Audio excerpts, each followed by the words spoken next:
이번 펠리세이드는요 깜짝 놀랐습니다. 또 국산차 치고는 너무 비싸다 라고 생각할 수밖에 없어요. 이야, 이 정도면 진짜 웬만한 수입차와 비슷한 가격대인 것 같은데요.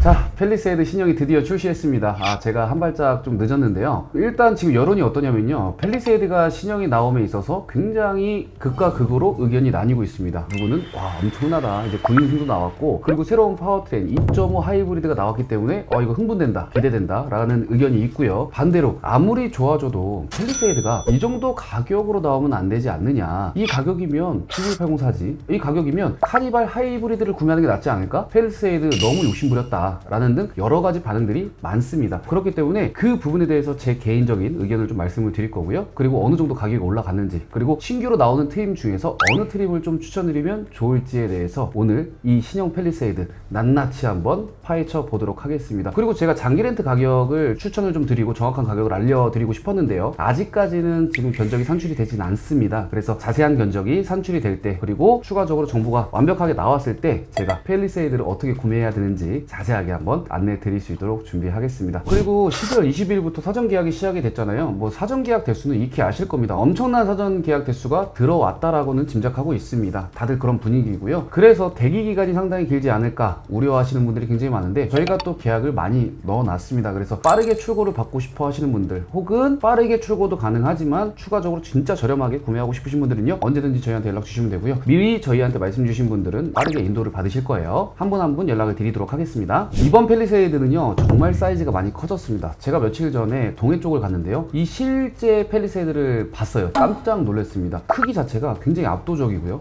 생각했던 것보다 너무 커서 많이 놀랐습니다. 9인승이 나오기 때문에 그런 것도 있겠지만 어느 정도 하극상이 아닌가 라는 좀 생각도 들었어요. 굉장히 실물로 보게 되면 만족스럽다 라고 이야기를 좀 드리고 싶고요. 자, 그래서 사이즈가 얼마만큼 커졌는지 한번 보도록 하겠습니다. 전장 기존보다 65mm가 늘어났습니다. 굉장히 많이 늘어난 거거든요. 엄청 길어졌어요. 그리고 전폭 같은 경우에는 이제 5mm가 넓어졌고요. 그리고 전고, 루프렉 포함 55mm, 휠베이스는 이제 70mm가 늘어났습니다. 네, 루프렉 같은 경우에는 기존 펠리세이드는 일체형이었거든요. 근데 이번에 나온 신형 펠리세이드는 이제 분리형으로 위로 올라와 있다 라고 봐주시면 될 것 같거든요. 그렇기 때문에 전고가 좀 많이 올라간 거다 라고 봐주시면 될 것 같습니다. 거의 사이즈로만 봤을 때 한 등급 이상으로 올라가는 사이즈로 업그레이드 됐다라고 봐주시면 될 것 같아요. 크기만으로 봤을 때 불만족스러워 하시는 분들은 제가 봐도 없을 것 같네요. 자, SUV에서 가장 중요한 거죠, 이제 시트에 대한 구성입니다. 네, 구성 한번 살펴보도록 할게요. 2.5 가솔린 터보 9인승 7인승, 그리고 하이브리드 마찬가지로 9인승 7인승, 이렇게 4가지 구성으로 나오게 됩니다. 각 구성마다 이제 사륜 구동을 자유롭게 선택이 가능하고요. 9인승과 이제 7인승 가격 차이가 133만 원으로 이제 9인승이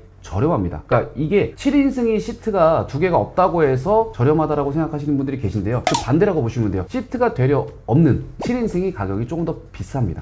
대표님, 근데 9인승에서 7인승으로 되면 시트가 줄어들어서 원가 절감이 될 텐데 왜 더 비싸요? 시트 자체가 작게 들어가지만 시트가 독립 시트가 들어가고, 그 안에 이제 옵션들이 후석에 앉는 승객에 대한 옵션들이 훨씬 더 좋습니다. 그래서 7인승이 더 비싸게 되는 거죠. 이번에 화두가 됐던 9인승, 자, 이거 9인승 처음 나왔을 때 저 놀랬거든요. 펠리세이드로 어떻게 9인승을 만들어낼 수 있을까. 보통 구조가 3으로 만들잖아요. 카니발이 그렇게 나올 거라고 생각을 했어요. 근데 이렇게 만들면 카니발보다 전장이 길어야 되고 사이즈가 작다 보니까 야, 이거 어떻게 9인승을 만들어낼까 궁금했었는데요, 이번에 결과가 나왔습니다. 구조는요 333 구조입니다. 과거에 우리 그 트럭 타잖아요. 포토 같은 거 탑승하거나 봉고차 탑승을 할 때 보통 앞에 이제 3명이 탑승하게 되거든요. 3명이 탑승을 하게 되면 굉장히 불편한 점이 많습니다. 일단 운전자, 조수석, 그 가운데에 한 명이 탑승하는 거잖아요. 그렇게 된다면 굉장히 비좁을 겁니다. 성인 3명이 탄다라고 가정을 하고 안에 짐도 굉장히 많이 넣잖아요. 예를 들어서 핸드폰도 올려놔야 되고요, 그리고 커피도 한 잔 마셔야 되고, 그리고 가벼운 짐들도 있을 거고요. 그렇다 보면 짐을 놔둘 공간도 굉장히 협소할 거고요. 그리고 운전자 입장에서는요, 운전하기가 굉장히 힘들 겁니다. 왜냐면 지금 겨울철 같은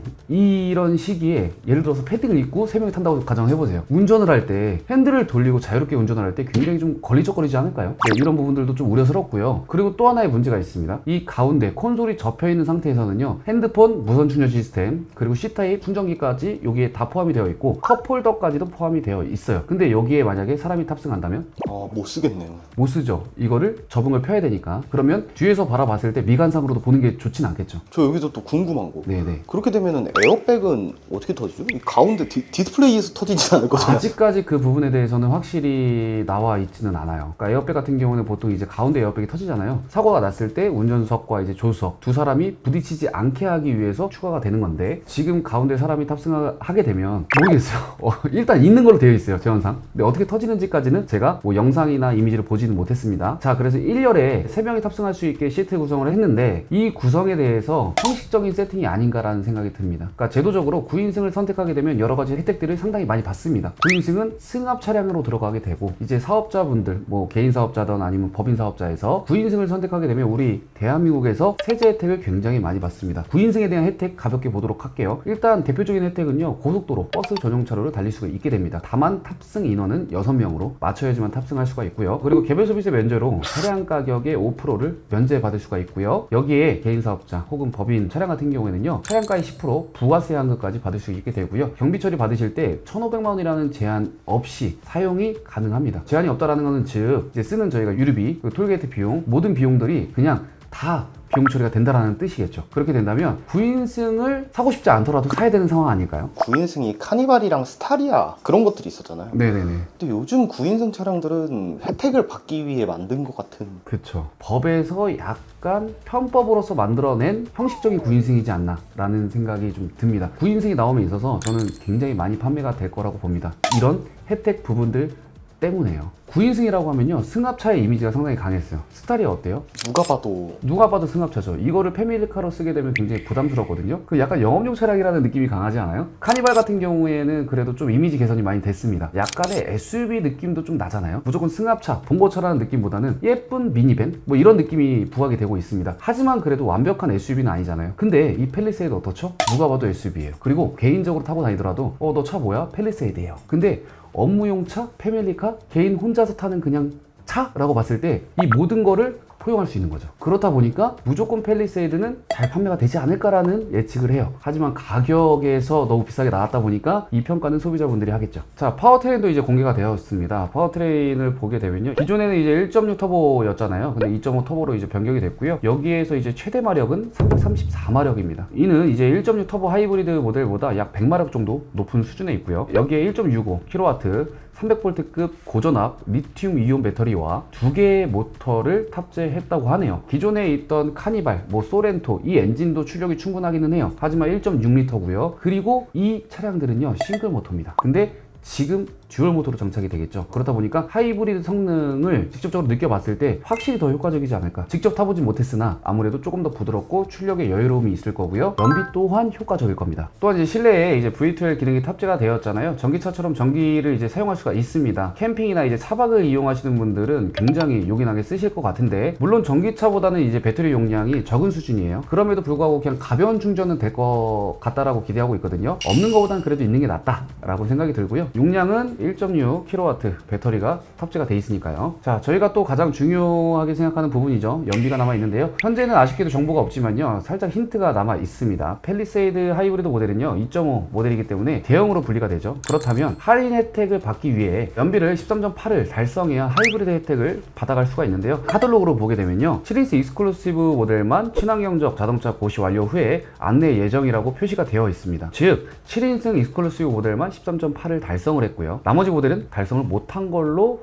유추해 볼 수가 있어요. 이제 가장 중요한 가격부터 한번 보도록 하겠습니다. 익스클루시브 4,516만원, 프레스티지 5,099만원, 캘리그래피 5,794만원입니다. 기존 3.8 가솔린 8인승 기준으로 약 487만원이 가격 인상이 되었어요. 근데 보통 이제 SUV들이 새로 나오게 되잖아요. 그러면은 구형 모델 대비했을 때 가격 인상이 200만원에서 한 400만원 사이 정도로 이제 인상이 되거든요. 근데 487만원이라는 가격 인상은요, 사실 좀 높다라고 보여지기는 해요. 여기에 이제 앞서 설명드린 것처럼 9인승에서 이제 7인승으로 바꾸신다면 7인승부터 독립 시트와 이제 여러 가지 옵션들이 추가가 되기 때문에 133만원이 오르게 됩니다. 또한 9인승이 아니기 때문에 개소세 혜택도 받지 못하거든요. 그래서 25년부터는 되면요 하이브리드 혜택도 101만 원으로 감소되기 때문에 더욱 가격 차이는 좀 크게 작용하겠죠. 여기에 만약 캘리그래픽 풀옵션으로 간다면 무려 6,404만 원입니다. 이야, 이 정도면 진짜 웬만한 수입차와 비슷한 가격대인 것 같은데요. 팰리세이드가 6천만 원이 넘는다니 믿기 힘든 수준이라고 생각이 들긴 합니다. 정말 많이 올라가긴 했네요. 자, 그럼 다음 이제 하이브리드 가격도 한번 알아보도록 하겠습니다. 트림은 동일합니다. 익스클루시브 그리고 프레스티지 캘리그래피인데요. 가격을 보게 되면 4,982만 원, 그리고 5,536만 원, 6,186만 원입니다. 색상제 풀옵션 가격은요 무려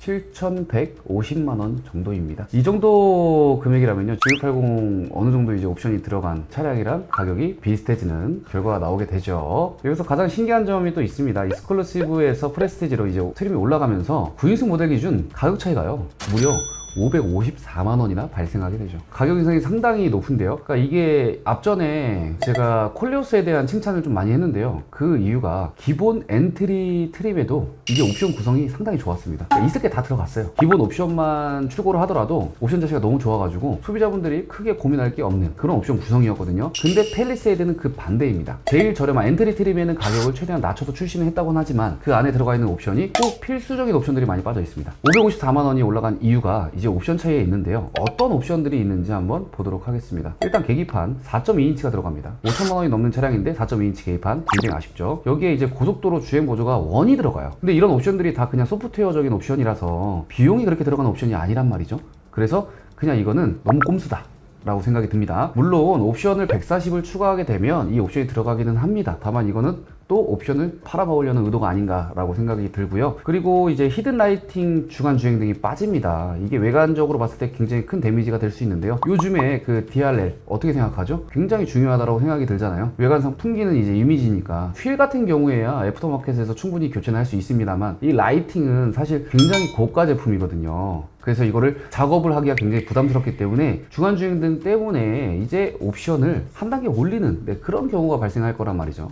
이거는 굉장히 아쉬워요. 그리고 기본 트림에는 선택 못하는 게 많아요. 가장 중요한 거 서라운드 뷰 중요하죠. 차가 크니까 헤드업 디스플레이 그리고 원격 스마트 주차 보조 추가 옵션으로 선택이 안 됩니다. 여기에 프레스티지에는 이제 스마트 센서와 이제 컴포터 옵션이 기본으로 이제 적용이 되기 때문에 출시 의도 자체가 익스클루시브 말고 프레스티지를 선택해야만 합니다 라고 가격표가 이야기해주고 있어요. 여기에 캘리그래피로 넘어가 보자고요. 프레스티지보다 650만 원이나 올라가요. 7인승 모델 기준으로 보게 되면요 무려 695만 원이 또 올라가게 되죠. 물론 이번 팰리세이드 풀체인지의 옵션 구성이 상당히 비싸기도 합니다. 가장 먼저 이제 빌트인 캠 2 옵션이 플러스로 변경이 되면서 옵션 금액이 소폭 오르기도 했고요. 여기에 컴포트 플러스 9인승은 185만 원, 7인승은 220만 원. 어떠한 이제 옵션이 있길래 이렇게 비싸냐 라는 의견이 좀 많고요. 나파 가죽 시트, 그리고 스웨이드 내장재, 그리고 2열 수동식 도어 커튼, 그리고 운전석 에르고모션, 6대사 전동 폴딩, 2열 리모트 폴딩, 2열 통풍 시트, 3열 열선 시트 등등 수동으로 작동하는 2열 시트를 이제 훨씬 편하게 변경되는 이제 옵션으로 봐주시면 될 것 같아요. 또한 이번 이제 플래티넘 옵션도 9인승 모델은 171만 원, 7인승 모델은 180만 원으로 보스 사운드 시스템, 그리고 헤드업 디스플레이, 디지털 키2, 다이내믹 웰컴, 에스코트 라이트 구성으로 이제 빠졌습니다. 옵션 구성과 이제 가격을 보게 되면요, 확실히 기존보다 높은 구성이고 전체가 이제 묶여 있어가지고 선택하기가 좀 애매하고 어렵습니다. 소비자 입장에서 제가 추천하는 옵션, 그러니까 내가 구매하는 옵션 개인적으로 설명을 좀 드려볼까 합니다. 저는 가솔린은 연비가 너무 부담스러워요. 하이브리드로 가야 될 것 같고, 연비를 떠나서 이제 운행의 질감으로만 봤을 때 이 가솔린 모델보다 하이브리드가 듀얼 모터로 바뀌었잖아요. 훨씬 더 부드럽고 출력도 좋고 여러모로 무조건 좋을 것 같아요. 그리고 나중에 중고로 이제 매각을 하더라도 잔존 가치가 상당히 잘 보존이 될 것 같아서 저는 하이브리드로 가겠습니다. 어쩔 수 없죠. 이제 9인승이 혜택이 꽤 나왔으니까 제가 그렇게 얘기는 했으나 저는 9인승으로 가야 될 것 같습니다. 최대 혜택을 받아야 되니까. 그리고 옵션은 캘리그래피까지는 저는 굳이 갈 필요는 없을 것 같고 자륜구동이 선택이 되는 프레스티지로 갈 것 같고요. 다음 이제 옵션을 한번 볼까요? 듀얼 선루프, 이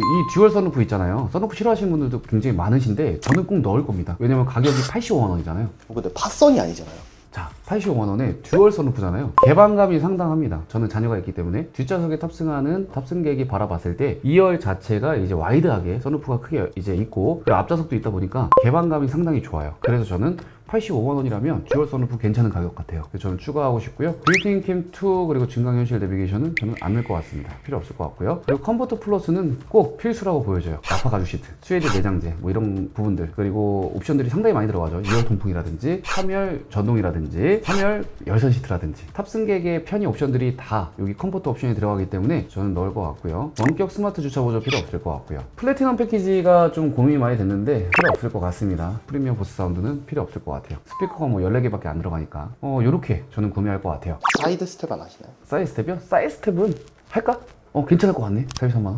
네. 사이드 스텝까지 넣어서 지금 차량 가격이 6,086만원이잖아요. 그럼 펠리세이드를 웬만큼 옵션을 좀 절제해서, 그러니까 탈만한 옵션들을 다 구성해가지고 출고를 하게 되면 6천만원대가 나오게 됩니다. 그 국산차 치고는 너무 비싸다라고 생각할 수밖에 없어요. 하지만 바꿔 생각해보면 이 정도 스펙, 크기, 이 정도의 파워트레인, 그리고 옵션이 들어간 수입차를 구매한다라고 가정을 하게 되면요, 사이즈가 큰 대형 이제 SUV가 이 정도 옵션이 들어가면 한 거의 1억이 넘어가는 고가 차량들밖에 없습니다. 근데 이런 부분들을 현대가 너무나도 잘 알고 있어요. 펠리세이드랑 경쟁할 수 있는 게 시장이 없다라는 거를 너무나도 잘 알고 있기 때문에 가격을 당당하게 좀 올린 거지 않을까라고 생각이 좀 들어요. 그래서 저는 개인적으로 출고를 하려면 이렇게 6,086만원짜리 펠리세이드를 선택할 것 같고요. 구매 방식은 상황에 따라서 다르겠지만 뭐 여러분들이 선택해 주시면 될 것 같고, 저라면 개인적으로 장기 렌트를 선택할 것 같습니다. 자, 이렇게 제가 구매할 펠리세이드 가격도 좀 알아봤는데요. 이 가격이 너무 부담스럽다, 나는 큰 사이즈가 필요한데 이 정도로 좋은 옵션 그리고 새로운 디자인 모든 것들이 필요가 없다, 나는 가성비적으로 패밀리카가 필요하다 라고 하시는 분들은 대안이 하나 있긴 합니다. 구형 펠리세이드를 구매하셔야 되는데요. 구형 펠리세이드 같은 경우에는 지금 재고 대수가 굉장히 많아요. 한 1000대가량 지금 남아있는 걸로 저희가 파악이 되는데 할인이 많이 들어갑니다. 뭐 가격이 올라간 건 올라간 거고, 거기에 대해서 구형 펠리세이드는 할인이 더 들어가잖아요. 그렇게 된다면 실구매 가격 차이가 1000만원 이상 발생할 수도 있거든요.